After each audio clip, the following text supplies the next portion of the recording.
அனைத்து மாணவர்களுக்கும் வணக்கம். இன்றைக்கு நாங்கள் காப்போத்தா சாதாரண தர பரீட்சை 2023 மாணவர்களுக்கு நடைபெற்ற இந்த வெள்ளிக்கிழமை நடைபெற்ற வினாத்தாண்ட பகுதி ஒன்றுக்கான விடைகளையும் விளக்கங்களையும் தான் பார்க்க இருக்கிறோம். இது நீ அடுத்ததாக எக்ஸாம் எழுத இருக்கக்கூடிய மாணவர்களுக்கு ஒரு ரிவிஷனாக இருக்கும். இது ஒருக்கா பார்த்துக்கொள்ளும். முதலாவது கேள்வியை பாருங்க. கழிவுப் பொருளாகிய ஜூரியா உற்பத்தி செய்யப்படுவது. இப்ப ஜூரியா, ஜூரிக் அமிலம், கிரியேட்டினின் இதுகளெல்லாம் நைதரசன் கொண்ட கழிவுப் பொருட்களாக இருக்கும். உற்பத்தி செய்யப்படுகின்ற இடம் என்று கேட்ட ஈரல். கழிவகற்றப்படுறதுதான் சிறுநீரகங்கள்ல கழிக்கப்படுது. ஆனா உற்பத்தி செய்யப்படுகின்ற இடம் என்று கேட்டா பொருத்தமான விட ஈரலாக இருக்கு. அது மாதிரி இதுல சிறுநீர் பையன்றது சிறுநீரை தற்காலிகமா சேமிச்சு வச்சிருக்கக்கூடிய ஒரு பையாக இருக்கும். சிறுநீரை தற்காலிகமா சேமிச்சு வச்சிருக்கக்கூடிய ஒரு பை. சிறுநீர் அகத்தி என்றது சிறுநீரகங்களினுடைய கட்டமைப்புக்கும் தொழிற்பாட்டுக்கும் உரிய அடிப்படை அலகு. சிறுநீரகத்தி என்று சொல்றது சிறுநீரகங்கள கட்டமைப்புக்கும் தொழிற்பாட்டுக்கும் உரிய அடிப்படை அலகா இருக்கு.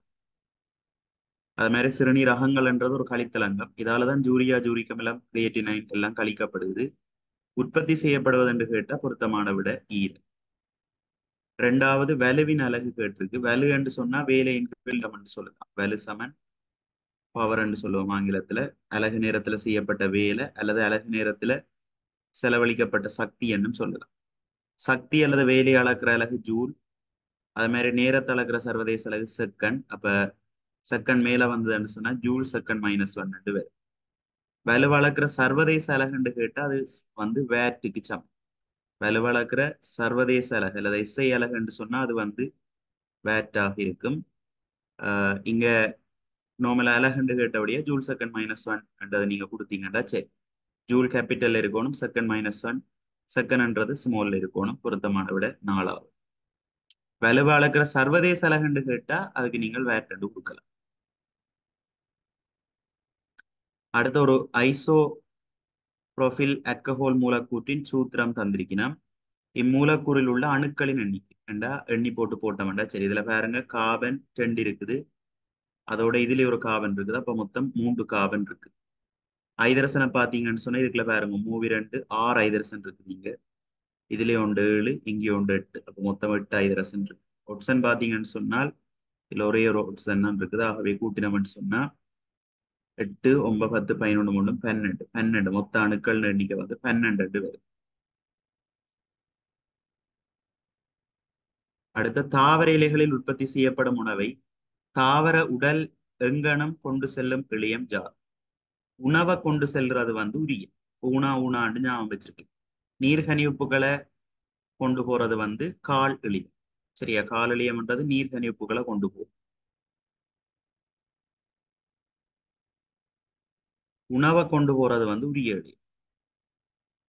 2வது விட பொருத்த. அதே உணவை என்ன வடிவத்துல கொண்டு போவோம் கேட்டா சுக்ரோஸ் வடிவத்துல கொண்டு போகும்.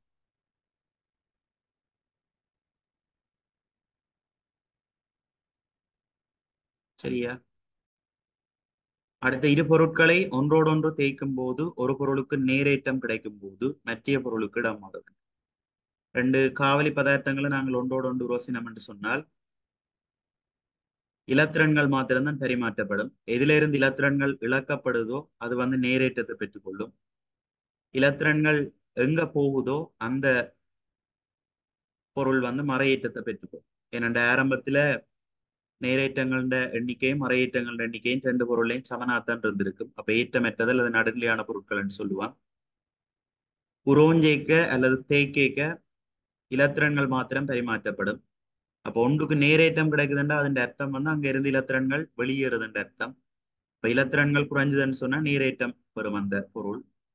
இலத்திரன்கள் எந்த பொருளை சென்று அடையுதோ அது பெற ஏற்றம் மறையேற்றமாக இருக்கும். சரி, அப்ப மற்ற பொருளுக்கு இடம் மாறுவன என்றுதான் கேட்டது. அப்ப பொருத்தமான விட இலத்திரன்கள். புரோத்திரன்லயோ நியூத்திரன்லயோ எந்த விதமான மாற்றங்களும் பெறாது. இடம் மாற போறது ஆக இலத்திரன்கள் மாற்றம் தான். எனவே பொருத்தமான விட இலத்திரன். அடுத்த பாருங்கோ. பின்வரும் எதில் ஒரு அமிலோட்சைட், ஒரு ஈரியல் குடியோட்சைட், ஒரு மூலோட்சைட் ஆகியன முறையை இடம்பெறுகின்றன. அமிலோட்சைட் இப்ப உலோகங்கள் உருவாக்குறது எல்லாம் அமிலோட்சைட்டுகளாக இருக்கும். சாரி, உலோகங்கள் உருவாக்குறது எல்லாம் மூலோட்சைட்டுகளாக இருக்கும். அல்லுலோகங்கள் உருவாக்குற ஒட்சைட்டுகள் வந்து அமிலோட்சைட்டா இருக்கு. மற்ற இதுல தரப்பட்டதெல்லாம் பாத்தீங்கன்னு சொன்னால் கந்தக மூவோட்சைட்ன்றது வந்து ஒரு அமிலோட்சைட். Al2O3 என்றது ஒரு ஈரியல் புடி ஒட்சைட். இப்ப இதை சும்மா ஞாபகம் வச்சிருக்கலாம். இப்ப 3ஆம் ஆவர்த்தன மூலங்கள் எடுத்தோம்னா sodium, magnesium, aluminium, silicon, phosphorus, sulphur, chlorine ரெண்டு போய்கொண்டிருக்கும். இதுல இடமிருந்து வலமா அந்த மூலகங்கள் உருவாக்குற ஒட்சைட்டுகள் இருக்கு தானே, அது இந்த மூல இயல்பு குறைஞ்சா அமில இயல்பு. சோடியம் ஒட்சைட் அது வந்து வெண்மூல இயல்பை கொண்டிருக்கு. Na2O. மெக்னீசியம் ஒட்சைட் பாத்தீங்கன்னா மென்மூல இயல்பை கொண்டிருக்கு. அலுமினியம் ஒட்சைட் பாத்தீங்கன்னா ஈரி இயல்பை கொண்டிருக்கும், அதாவது அமில இயல்பையும் காட்டும் மூல இயல்பையும் காட்டும். அது மாதிரி சிலிக்கன் பாஸ்பரஸ் உருவாக்குற ஒட்சைட்டுகள் வந்து SiO2 P2O5. இது வந்து மென்னமில ஒட்சைட்டுகளாக இருக்கும், மென்னமில. அது மாதிரி எங்களை கந்தகம் குளோரின் உருவாக்குற ஒட்சைட்டுகள், கந்தகம் ஒட்சைட், குளோரின் Cl2O7 இதெல்லாம் பாத்தீங்கன்னா வெண்ணமில ஒட்சைட்டுகளாக இருக்கு. அதன் அடிப்படையில பார்த்தோம்னா கந்தகம் ஒட்சைட் வந்து ஒரு அமில ஒட்சைட், அலுமினியம் ஒட்சைட் வந்து ஒரு ஈரியல் புடி ஒட்சைட், மெக்னீசியம் ஒட்சைட் வந்து ஒரு மென்மூல ஒட்சைட். அப்ப அதை மூல ஒட்சைட்னு சொல்லலாம். எனவே பொருத்தமான விட 2 ஆகும். அடுத்த பாருங்க, ஒரு தாவர கலத்தில் டேஸ் ஆனது உயிரற்ற கட்டமைப்பினை நாம் காணப்படலாம். சரி, ஒரு தாவர கலத்துல வந்து உயிரற்ற கட்டமைப்பாக கருதப்படுறது கலச்சுவர்.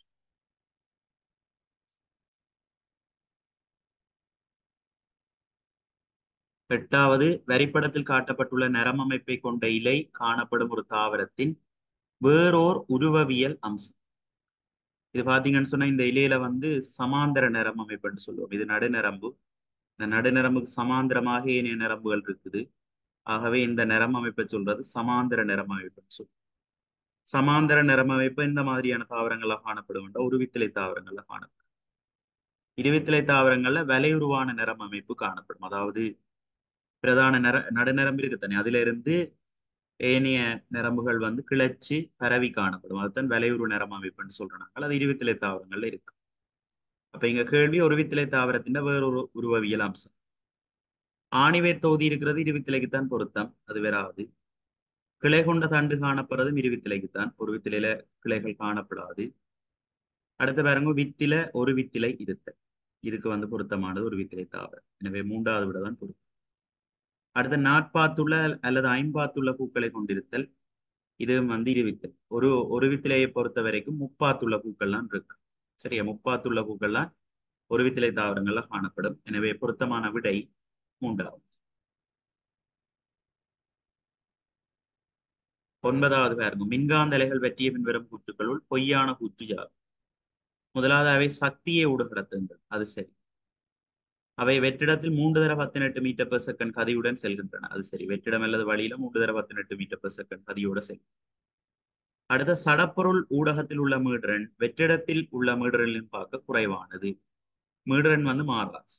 மீடரன் குறைவானது என்றபடியே இந்த குற்று பிழையண்டு. 4வது, சடப்பொருள் ஊடகத்தில் உள்ள கதி வெற்றிடத்தில் உள்ள கதியிலும் குறைவானது. இது சரி.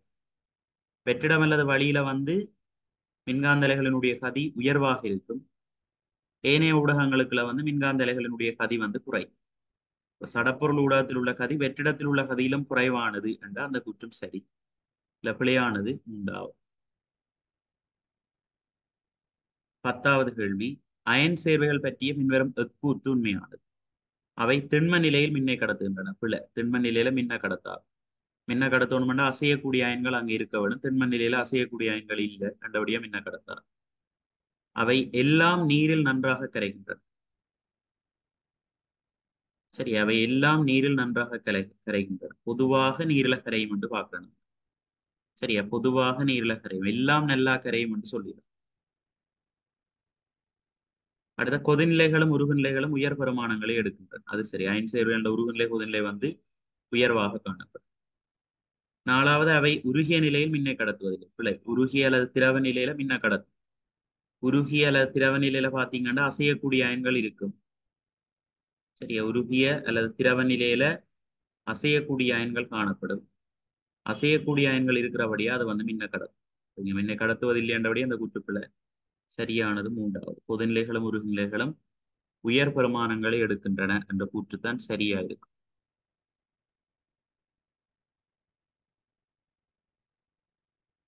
அடுத்த சுவாச தொகுதி தொடர்பான ஒரு நோயினால் பீடிக்கப்பட்டுள்ள ஒருவரிடம் பின்வரும் நோய் அறிகுறிகள் காணப்படுகின்றன. இருமலுடன் குருதி வெளியேறுது பாருங்க, உடல் நிற குறையுது, அதிக இளைப்பு. இவரை பீடித்திருக்கத்தக்க நோய் என்று சொல்லிக்க காசன்.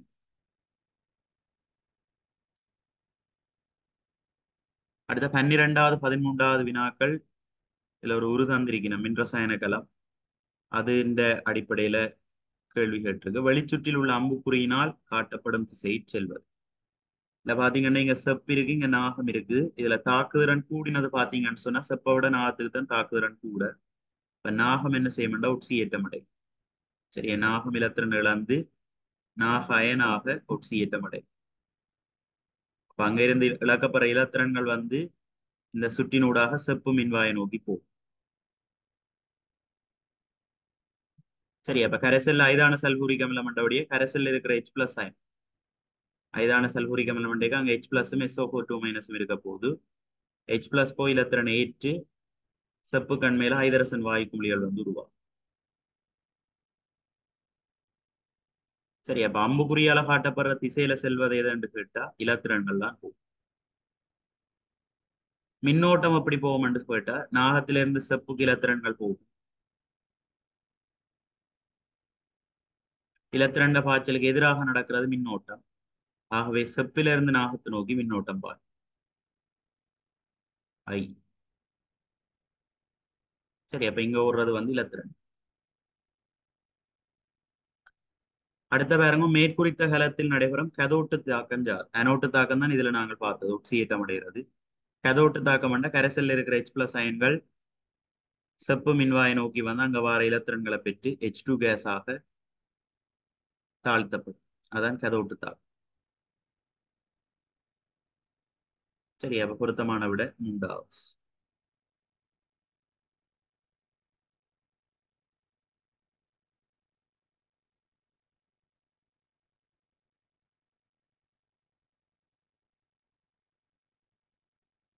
அடுத்த ஒளிமுறை பற்றிய பின்வரும் கூற்றுக்களை கருதுக.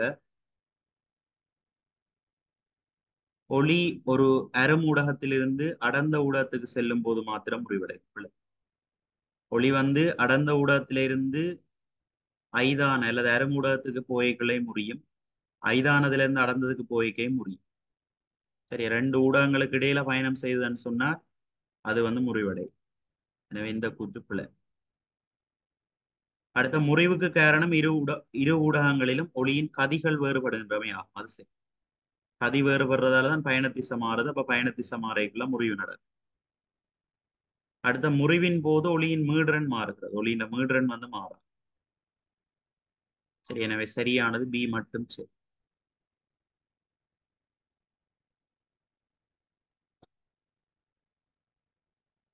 அடுத்த பாருங்க, புவி மீது உள்ள ஈர்ப்பினாலான ஏர்முடல் 10 மீட்டர்/செகண்ட் -2 ஆகும். சந்திரன் மீது உள்ள அப்பெருமானம் புவி மீது உள்ள அப்பெருமானத்தின் 1/6 ஆகும். புவி மீது 60 நியூட்டன் நிறையுள்ள ஒரு பொருள் சந்திரன் மீது கொண்டுள்ள நிறையா. புவியில 60 நியூட்டன். அந்த பொருள் வந்து சந்திரன்ல ஈர்ப்பேர்முடல் 1/6. இப்ப அதை 1/6 பெருக்கினோம்னு சொன்னா எங்களுக்கு நிறைவேறும் சந்திரன் 10 நியூட்டன். அதாவது சந்திரன்ல 60 நியூட்டன் நிறையுடைய புவியில 60 நியூட்டன் உடைய ஒரு பொருளினுடைய நிறை வந்து சந்திரன்ல 10 நியூட்டன் ஆகும் நிரப்பம்.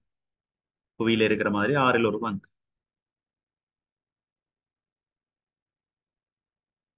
அடுத்த பின்வரும் இயல்புகளிடையே முள்ளந்தண்டு விலங்கு கூட்டத்திற்குரிய ஆவேசுக்கும், ஆவேசண்ட பறவைகள் மெமலியான முலையூட்டிகள் மாத்திரம் பொதுவான இயல்புகள், அதுகள் மட்டும் கொண்டிருக்கிற இயல்புகள் கேட்டிருக்கேன். முதலாவது இளஞ்சூட்டு குருதிண்டை. அது சரி, ரெண்டு தான் இளஞ்சூட்டு குருதிண்டை வரும். மிச்சம் எல்லாமே சூழல் வெப்பநிலை கொடுக்கும். மயிரினால் மூடப்பட்டுள்ள தூள் புரோமங்கள் அல்லது மயிரன் சொல்லிகள் மெமலியாக்களுக்கு மட்டும் வெறும் ஆவேசுக்கு வராது. ஆகவே இந்த கூட்டுப்பிழை. என்பு அகவன்கூடு. அகவன்கூடு வந்து இப்ப பாத்தீங்கன்னா அம்பிபியாவுக்கும் இருக்கும், ரெப்டீலியாவுக்கும் இருக்கும். பொதுவா எல்லாத்துக்குமே அகவன்கூடு தான் இருக்கு. உள்ளந்தண்டுளிகளே எல்லாத்துக்குமே அகவன்கூடு தான் இருக்கு. ஆகவே இந்த கூற்று வராது. அடுத்த 4 அறைகள் உள்ள இது 4 அறைகளும் பாத்தீங்கன்னு சொன்னா ஆவேசுக்கு மெமலியாவுக்கு மட்டும்தான் இருக்கு. சரியா, பீசஸுக்கு வந்து 2 அறைகள், அம்பிபியாவுக்கு 3 அறைகள், ரெப்டீரியாவுக்கு 2 சோனி அறைகளும் முற்றா பிரிக்கப்படாத ஒரு இதய அறையும் இருக்கும். ஆவேஸுக்கு மெமலியாவுக்கு 4 அறைகள் காணும். சரியா, சொறிவழியல் பீசஸுக்கு 2 அறை, அம்பிபியாவுக்கு 2 சோனையும் முற்றா பிரிக்கப்படாத ஒரு இதய அறையும் இருக்கும். இங்கால 3 அறைகள் இருக்கும். இங்க ரெப்டீலியாவில், ஆவேஸுக்கு மெமலியாவுக்கு 4 அறைகள் இருக்கும். எனவே சரியானது ஏயும் டியும். சரி, அடுத்த உலோகங்கள் பற்றிய பின்வரும் கூற்று பொய்யானது. மூலகங்களின் பெரும்பாலானவை உலோகங்களாகும். அது சரி, பெரும்பாலானவை உலோகங்கள். எல்லா உலோகங்களும் மின்னை கடத்துகின்றன. பொதுவாக உலோகங்கள் வந்து மின்னை கடத்தும். பொதுவாக உலோகங்கள் வந்து மின்னை கடத்தும். ஆகவே அந்த கூற்று சரி. அடுத்த உலோக அணுக்கள் இலத்திரன்களை அகற்றிக் கொண்டு நேர அயன்களை உண்டாக்குகின்றன. அதுவும் சரி. உலோகங்கள் வந்து இலத்திரனை இழந்து நேர அயனை உருவாக்கும். உலோகங்கள் இலத்திரனை பெற்று மறை அயன்களை உருவாக்கும். எல்லா உலோகங்களும் அமிலங்களுடன் தாக்கம் புரிந்து ஐதரசனை வெளியேற்றுது. எல்லா உலோகங்களும் வந்து வராது. இரண்டா தாக்கு வித தொடர்ல ஐதரசன்லும் பார்க்க தாக்குதிறன் கூடின உலோகங்கள் மாத்திரம்தான் அமிலங்களோட தாக்கம் அடைஞ்சு ஐதரசனை வெளியே. ஐதரசனை விட தாக்குதிறன் குறைஞ்ச செப்பு மாதிரியான உலோகங்கள் வந்து என்ன செய்யாது, அமிலங்களோட தாக்கம் அடையாது. ஆகவே ஐதரசனையும் வெளியே. அப்ப இதுல பொய்யான கூற்று வந்து 4.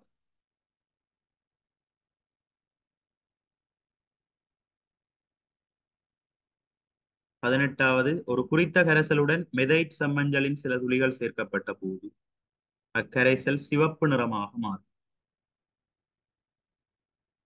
சரியா, மெதைட் செம்மஞ்சள் வந்து அமிலத்தின் முன்னிலையில தான் சிவப்பாக மாறும். அமிலங்கள் முன்னிலையில தான் சிவப்பாகும். காரங்கள் முன்னிலையில மஞ்சளாகும். அப்ப அமிலத்துக்குரிய பிஹெச் பிரமாணம் 0 to 6 வரைக்கும் தான் அமிலத்துக்குரிய பிஹெச் பிரமாணம். 7 நடுநிலை, 7க்கு மேல மூலத்துக்குரிய பிஹெச் பிரமாணமா இருக்கு. அப்ப இந்த கரைசல் சிவப்பாக மாறினபடியே இது வந்து ஒரு அமிலம். இந்த கரைசல் வந்து ஒரு அமிலமாக இருக்கும். எனவே அதுக்குரிய பிஹெச் பிரமாணமாக 2 அமையும்.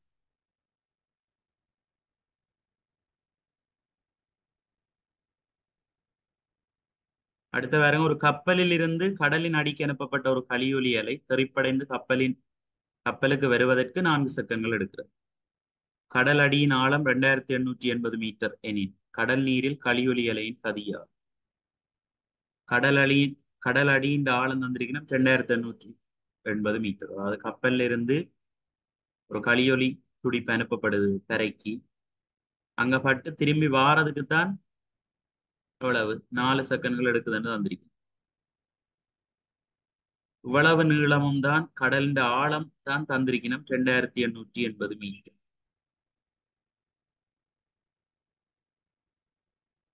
சரி, அப்ப போய் வாரதுக்கு 4 செகண்ட்கள் எடுக்குதுன்னு சொன்னால் போறதுக்கு வந்து 2 செகண்ட்கள் எடுக்கும்.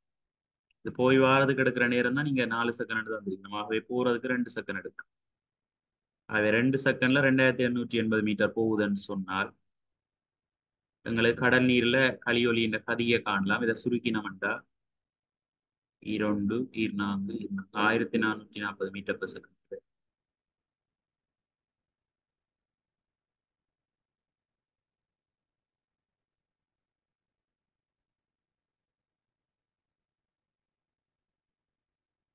அடுத்த ஒரு வாயுவின் சில இயல்புகள் கீழே தரப்பட்டுள்ளன. முதலாவது, இலகுவாக தகனமடைய செய்யலாம். தகனமடையக்கூடிய ஒரு வாயு. நாங்கள் படிக்கிறதுல ஐதரசனை மட்டும்தான் நாங்க தகனமடைய செய்யக்கூடிய மாதிரி இருக்கு. ஒட்சிசன் வந்து தகனத்துக்கு உதவி செய்யும். தகன துணை. தகனம் நடக்கிறதுக்கு உதவி செய்யும் ஒட்சன், தகன துணை. காபனீர் ஒட்சைட் பாத்தீங்கன்னா தகன துணை இல்லை. அதன் அடர்த்தி சாதாரண வழியின் அடர்த்தியிலும் குறைந்தது. ஐதரசன் அடர்த்தி சாதாரண வழியின் அடர்த்தியிலும் குறைந்தது. சரி, அது நீரிலே சிறிதளவில் கரைகின்றது. அதுவும் சரி. சரி, எதுவெல்லாம் ஐதரசனுக்கு பொருத்தமான இயல்புகள். எனவே இந்த வாயு வந்து ஐதரசனாக இருக்கு. அடுத்த, இதய துடிப்பு வீதத்தை கட்டுப்படுத்தும் மைய நரம்பு தொகுதிக்குரிய பகுதி வந்து நீள்வளைய மையம். இதய துடிப்பு வீதம், சுவாச வீதம் அதுகளை கட்டுப்படுத்துறது நீள்வளைய மையவழி.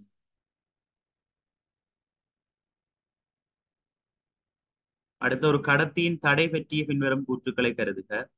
அது கடத்தியின் இருமுனைகளுக்கு இடையே உள்ள அழுத்த வித்தியாசத்தை சார்ந்துள்ளது. அழுத்த வித்தியாசத்தை சார்ந்துள்ளது வந்து மின்னோட்டம். ஆகவே தடை என்றது வேற. அது கடத்தியின் நீளத்துக்கு நேர் விகித சமம். அது சரி.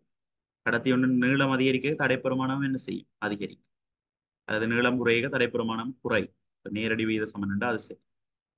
அது கடத்தியின் ஊடாக பாயும் ஓட்டத்தை சார்ந்துள்ளது. இல்லை, தடைக்கும் தடையை பொறுத்து தான் ஓட்டம் மாறும். ஓட்டத்தை சார்ந்து தடை. எனவே பொருத்தமானது பி மட்.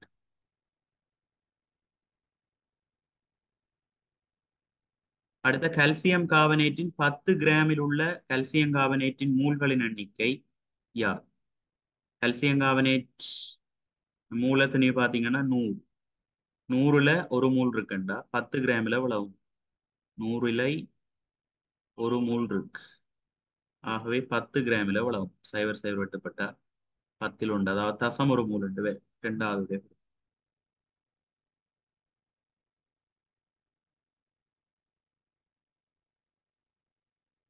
அடுத்து 24 கார்போஹைட்ரேட்டுகள் பற்றிய சரியான கூற்றை தெரிவு செய்க.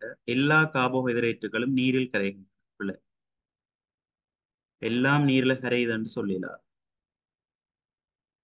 சரியா? ஒரு சர்க்கரைட்டுகள் இரு சர்க்கரைட்டுகள் கரையும், பல் சர்க்கரைட் வந்து கரையாது. எல்லா கார்போஹைட்ரேட்டுகளும் பளிங்குரு உள்ளது. அதுவும் பிள்ளை. கார்போஹைட்ரேட்டுகளில் கார்பனுக்கும் ஹைட்ரசனுக்கும் இடையே உள்ள விகிதம் 1:2 கா. கார்போஹைட்ரேட்டுகளில் கார்பனுக்கும் ஹைட்ரசனுக்கும் இடையே உள்ள விகிதம் 1:2 கா. கார்போஹைட்ரேட்டுகளை பொறுத்த வரைக்கும் ஹைட்ரசனுக்கும் ஒட்சனுக்கும் விடப்பட்ட விகிதம் நாங்கள் பார்க்கிறோம். ஹைட்ரசனுக்கும் ஒட்சனுக்கும் விடப்பட்ட விகிதம் 2:1 இருக்கிறது. ஆனா இந்த விகிதம் வந்து எங்களுக்கு பாடத்துல இல்லை. ஆனாலும் கார்போஹைட்ரேட்டுகளை பொறுத்த வரைக்கும் கார்பனுக்கும் ஹைட்ரசனுக்கும் விடப்பட்ட விகிதத்தை பார்த்தோம்னா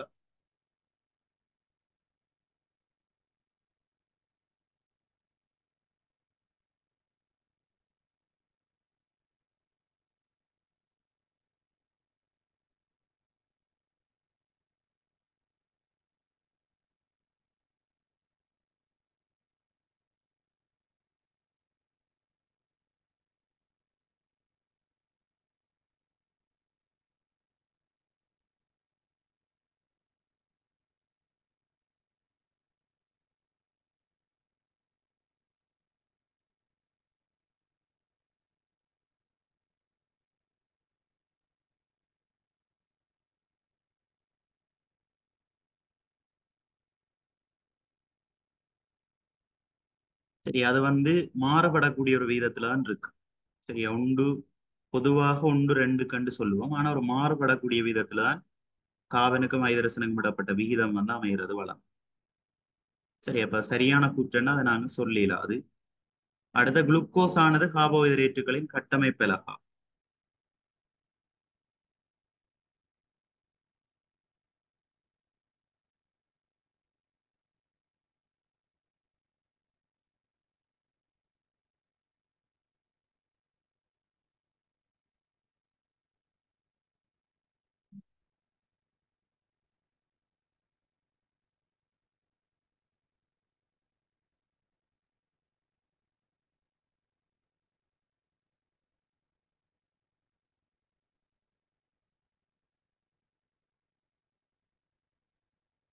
சரி, இது வந்து சரி. குளுக்கோஸ் வந்து கார்போஹைட்ரேட்டுகள கட்டமைப்பலகன்னு சொல்லியிருக்க அது சரி. குளுக்கோஸ் தான் கார்போஹைட்ரேட்டுகள கட்டமைப்பலகா இருக்கு.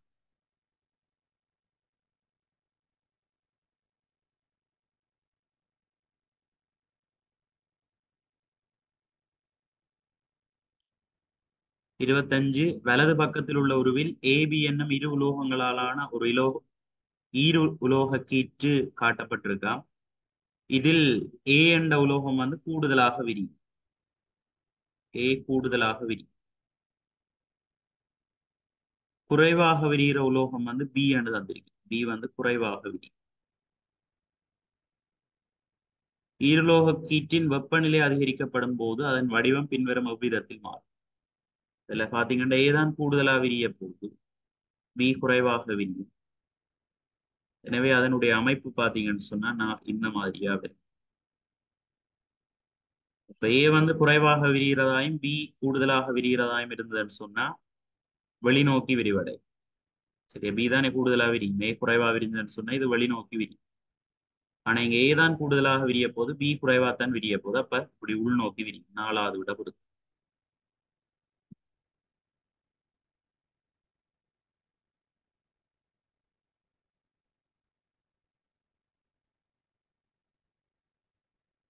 அடுத்த ஒரு திண்ம பதார்த்தத்தினால் செய்யப்பட்ட ஒரு பொருள் திரவத்தில் மிதப்பதற்கு. ஒரு திண்ம பதார்த்தத்தினால் செய்யப்பட்ட ஒரு பொருள் ஒரு திரவத்தில் மிதப்பதற்கு. திண்ம பதார்த்தத்தின் அடர்த்தி திரவத்தின் அடர்த்தியிலும் குறைவாக இருத்தல் வேண்டும். அடுத்து திண்ம பதார்த்தத்தின் திணிவு இடம்பெயர்ந்த திரவத்தின் திணிவுக்கு சமமாக இருத்தல் வேண்டும். இது பொருத்தமில்லை. திண்ம பதார்த்தத்தின் நிறை அதன் மூலம் இடம்பெயர்க்கப்பட்ட திரவ கனவளவின் நிறைக்கு சமமாக இருத்தல் வேண்டும்.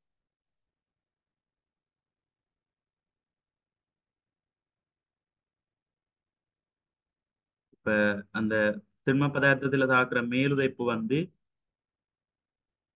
திண்மத்தால் இடம்பெயர்க்கப்பட்ட பாய்மத்தின் நிறைக்கு சமனாக இருக்கும்.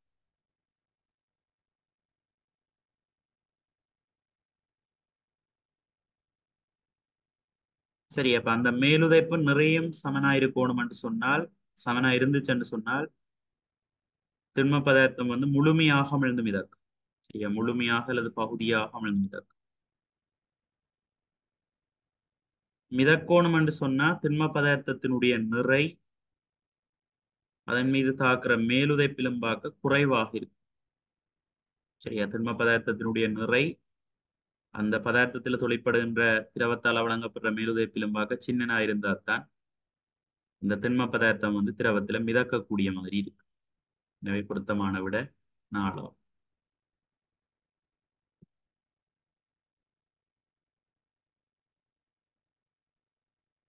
27 கேபிட்டல் டி ஸ்மால் டி புறப்புரிமை அமைப்புள்ள இரு அங்கிகளுக்கிடையே நடைபெறும் கலப்பு வழி இனவிருத்தியின் மூலம் உண்டாகும் எச்சங்களில் ஒன்றிலிருந்து ஒன்று வேறுபட்ட பிறப்புரிமை அமைப்புகளின் எண்ணிக்கையும் தோற்ற அமைப்புகளின் எண்ணிக்கையும் முறை.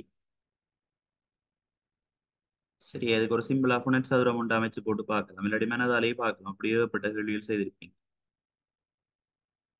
சரியா, capital T small T capital T small T capital T என்ற புறப்புரிமை அமைப்பு வரலாம், கேபிட்டல் டி ஸ்மால் டி வரலாம், கேபிட்டல் டி ஸ்மால் டி வரலாம், ஸ்மால் டி வரலாம்.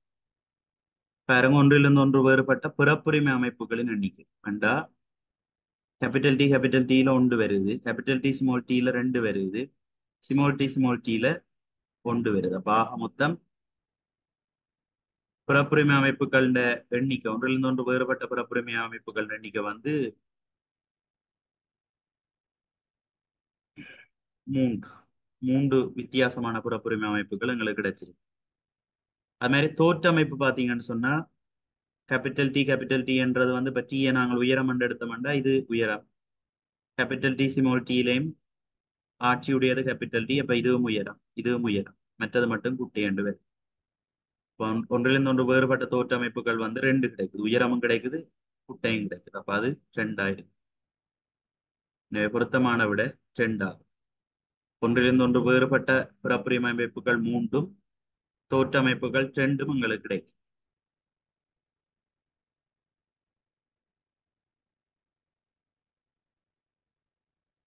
ஏபிசி என்னும் 3 சர்வசம குமிழ்களும் ஒரு தடை ஆறும் ஒரு சுற்றுடன் தொடங்கப்பட்டுள்ள விதம் குருவில் காட்டப்பட்டுள்ளது. ஏபிசி ஆகிய குமிழ்களின் ஒளிர்வு பற்றிய தொடர்புடைமை பின்வரும் கூற்றில் சரியாக காட்டப்படும். இதுல வார கரண்ட் வந்து பாத்தீங்கன்னு சொன்னா இப்படி ரெண்டா பிரிஞ்சுதான் ஏக்குள்ளாலையும் பீக்குள்ளாலையும் போகும். இங்க I/2 இதுக்குள்ள I/2 தான் போகும். சரி, அப்படி சொல்லல. அது இங்க தடைப்புறமானம் இருக்கு, இங்க தடைப்புறமானம் தண்டபடியே வார கரண்ட் பிரிஞ்சுதான் போகுது இதுக்குள்ளால. அப்படி ஆனா சீக்குள்ளால பாத்தீங்கன்னு சொன்னால் அந்த முழு கரண்டும் சீக்குள்ளால போகும். அப்ப சியின் ஒளிர்வு தான் எல்லாத்திலும் பார்க்க கூடவா இருக்கும். அடுத்த ஏஐயும் பிஐயும் பாத்தீங்கன்னு சொன்னா இங்க ஏல அருகில தடைப்புறமானம் இருக்கிறபடியால பியில இல்ல. அப்ப இதுக்குள்ள வார கரண்ட் அளவு வந்து குறையும், பியோட ஒப்படைக்குள்ள குறையும். இப்ப சிக்கு அடுத்தது பிரகாசமா ஒளிரக்கூடியது பி, ஆகலும் குறைவான பிரகாசத்தோட ஒளிர்றது வந்து ஏ ஆயிருக்கு. ஏபிசி என்ற வரிசையில கூடிக்கொண்டு போகும் முதலாவது விட.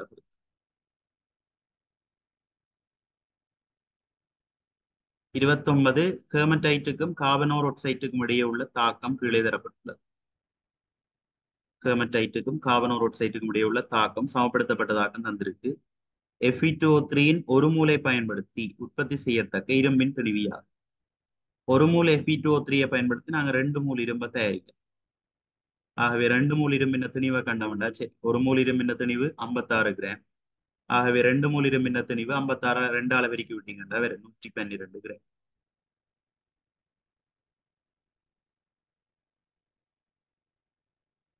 30வது வைரஸ் தொற்றுக்குட்பட்ட ஒருவரின் குருதியில் அடங்கும் சிறுதட்டுகளின் எண்ணிக்கை சாதாரண பெருமானத்திலும் குறைவாக உள்ளது.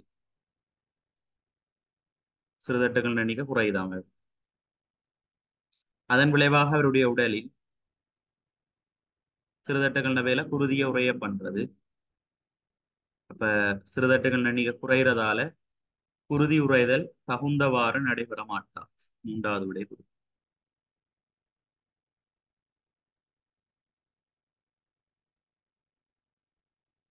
31 செவ்வக வடிவமுள்ள மூன்று தகடுகள் மீது ஒரு தள விசைகள் பிரயோகிக்கப்பட்டுள்ள விதங்கள் ABC ஆகிய உருக்களில் காட்டப்பட்டுள்ளன. மேற்குறித்த தகடுகளிடையே சமநிலையில் இருப்பது அல்லது இருப்பவை. பாத்தீங்கன்னா சமநிலையில் இருக்கும். ஏன்னா 5 நியூட்டன் இந்த பக்கம் தொழிற்படுது. அப்ப விளைவுள் 10 நியூட்டன் இந்த திசையில தொழிற்படும்.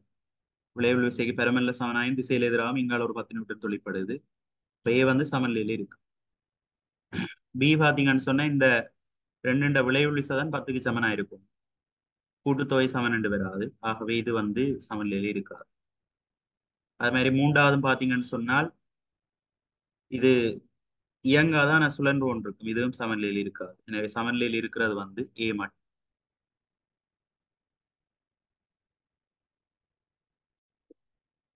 32 ஊக்கியல் ஒரு ரசாயன தாக்கத்தின் வீதத்தை அதிகரிக்க செய்கின்றன. அது சரி, தாக்க வீதத்தை அதிகரிக்கப்படும். தாக்கத்தின் இறுதியில் ஊக்கியின் ரசாயன அமைப்பு மாறுகிறது. பிள்ளை தாக்கத்தின் முடிவில അതിന്റെ ரசாயன அமைப்பு என்ன செய்யாது, மாறாது. தாக்கத்துல தானம் பங்கு பெற்றாத தாக்க வீதத்தை அதிகரிக்கப்படும், ரசாயன அமைப்பு மாறாது. அப்ப இதுல ஏ மட்டும் உண்மை, பி பொய்யானது. கூற்று ஏ உண்மையாக இருக்கும் அதேவேளை கூற்று பி என்ன பொய்யானது.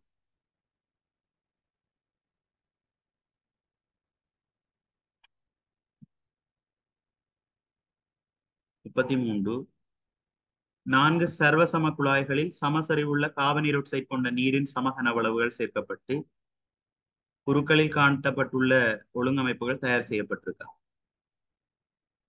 இந்நான்கு ஒழுங்கமைப்புகளும் சர்வசம ஒளி நிலைமைகளின் கீழ் சர்வசம ஒளி கிடைக்கக்கூடிய மாதிரி 3 மணித்தியாலங்களுக்கு வைக்கப்பட்ட பின்னர் எந்த ஒழுங்கமைப்பில் குறைந்த அளவு காபனீரொட்சைட் சரிவு இருக்கு. முதலாவது பாருங்க, நீர் தாவரம் இருக்கு, நீர் விலங்கு இருக்கு. அது மாதிரி மேல தேங்காய் எண்ணெய் படை ஊற்றப்பட்டிருக்கு. அப்ப தேங்காய் எண்ணெய் படை ஊற்றப்பட்டிருக்கிறபடியா வெளியில இருந்து காபனீரொட்சைட் உள்ளுக்குள்ள வராது. இங்க நீர் தாவரங்கள் ஒளித்தோப்பு மூலமா காபனீரொட்சைட்டை உள்ளெடுக்கும். அதே நேரம் நீர் விலங்கு வந்து சுவாசம் மூலமா காபனீரொட்சைட் என்ன செய்யும், வெளிவிடும். 2வது எடுத்தீங்கன்னா கருப்பு கடதாசியால் ஒட்டப்பட்டிருக்கு. அப்ப அந்த தொகுதிக்கு சூரிய ஒளி கிடைக்காது. சூரிய ஒளி கிடைக்காதபடியே என்ன நடக்காது, அங்க வந்து ஒளி தொகுப்பு நடக்காது.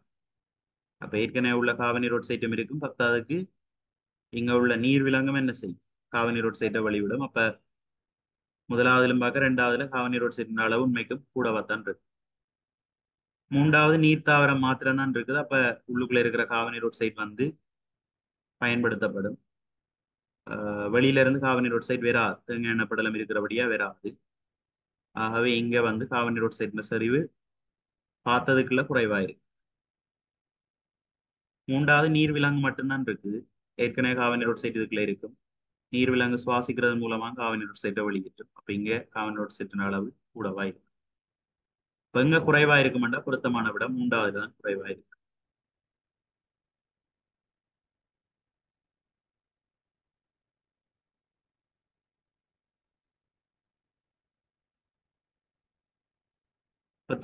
பல்பௌதியங்கள் தொடர்பாக தரப்பட்டுள்ள பின்வரும் கூற்றுக்களை கருதுக. இவை மிக உயர்ந்த சார்மூல கூற்றுத்தனி உள்ளவை. சரி. அவற்றை தயாரிப்பதற்கு பங்களிப்பு செய்யும் சிறிய மூலக்கூறுகள் மீண்டு வரும் அலகுகள் எனப்படும். பிழை.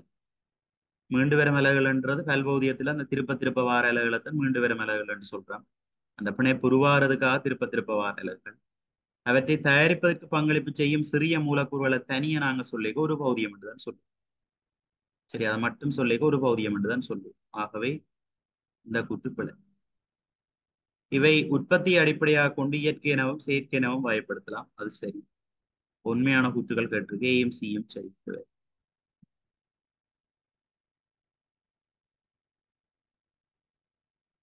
35 உருவில் ஒரு மெல்லிரும்பு ஊடகத்தை பற்றி ஏபி என்னும் இரு காவலிடப்பட்ட செப்பு கம்பி சுருள்கள் சுற்றப்பட்டுள்ள விதம் காட்டப்பட்டுள்ளது.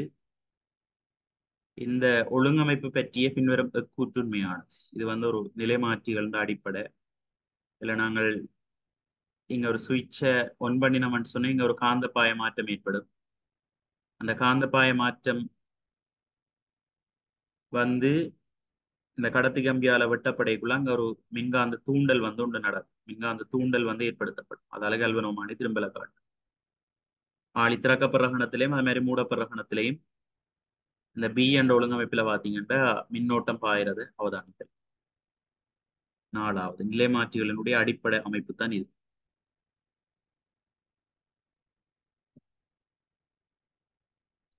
அடுத்த வேக நேர வரைவு பற்றிய பின்வரும் கூற்றுகள் பொய்யான கூற்று. வரைவில் உள்ளடக்கப்படும் பரப்பளவில் இருந்து பொருளின் இடப்பெயர்ச்சி கிடைக்கும். அது சரி. வேக நேர வரைவு அடைக்கிற பரப்பு இடப்பெயர்ச்சியத்தை. ஓய்விலிருந்து இயங்க தொடங்கும் பொருட்களுக்கான வரைவு உற்பத்தியிலிருந்து தொடங்குகிறது. சரி, ஓய்வு வேண்டா 0 தான். உற்பத்தியிலிருந்து அந்த கிராஃப் ஆரம்பிக்கும். அது சரி. நேரத்துடன் வேகம் மாறும் இயக்கத்தில் வரைவின் படித்திறன் 0 தான். நேரத்தோட வேகம் மாறிச்சுதுன்னு சொன்னா வரைவுக்கு ஒரு படித்திறன் இருக்கு. ஆர் முடுக்கும் அல்லது அமர முடுக்கும். வரைவின் படித்திறன் இப்ப 0 இருக்கு. நேரத்தோட வேகம் மாறாட்டித்தான் படித்திறன் 0 இருக்கு. நேரத்தோட வேகம் மாறாட்டித்தான் வரைவு படித்திறன் 0 இருக்கு. நேரத்தோட வேகம் மாறாம இருந்தா தான் வரைவு படித்திறன் 0 என்று சொல்லும். இந்த கிராஃப்ல தான் படித்திறனை 0 என்று சொல்லும். வேகம் மாறைக்குள்ள படித்திறன் ஒன்று இருக்கு. அப்ப இதுல பொய்யான கூற்று. வரைவின் படித்திறன்ல இருந்து ஆர் முடுதல் அல்லது அமர் முடுதல் கிடைக்கும். அது சரி. அடுத்த சமுத்திர சூழல் தொகுதிகளில் அல்கா குடித்தொகையின் அசாதாரண வளர்ச்சிக்கு பங்களிப்பு செய்யும் மாசாட். பொஸ்பேட்டுகள் அல்காக்கள் வளர்றதுக்கு காரணமான அயன்கள் பொஸ்பேட்டுகளும் நைட்ரேட்டுகளும் வரும். இதுல தரப்பட்டதுக்குள்ள பொருத்தம் பொஸ்பேட்டுகள்.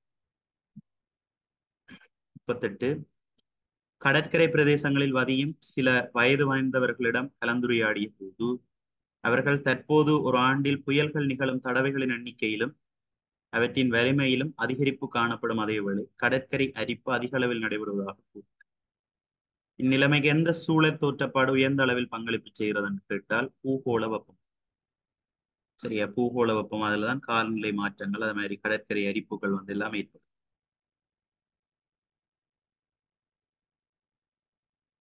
அடுத்து எப்போதும் நிமிர்ந்த நிலையில் மாத்திரம் காணப்படும் சூழல் கும்பகங்கள். சக்தி கும்பம் தான் எப்போதும் நிமிர்ந்த நிலையில இருக்கு. ஒரு போசனை மட்டத்திலிருந்து அடுத்த போசனைக்கு மட்டத்துக்கு போய்க்குள்ள 10 வீதமான சக்தி தான் கடத்தப்படுது. ஆகவே இப்படி 10 வீதம் படி உற்பத்தியாகிலிருந்து குறைஞ்சு கொண்டு வரபடி எப்பவும் சக்தி கும்பகங்கள் நிமிர்ந்த நிலையில மாத்திரம்தான் இருக்கு. 40வது மீள் சுழற்சி கோட்பாட்டுக்கு பின்வரும் எச்செயல் ஒரு உதாரணமா. மீள் சுழற்சி என்ன ரீசைக்கிள். அதை அந்த பொருளை நாங்கள் திருப்ப இன்னொரு பொருளாக மாற்றி பயன்படுத்துறோம்.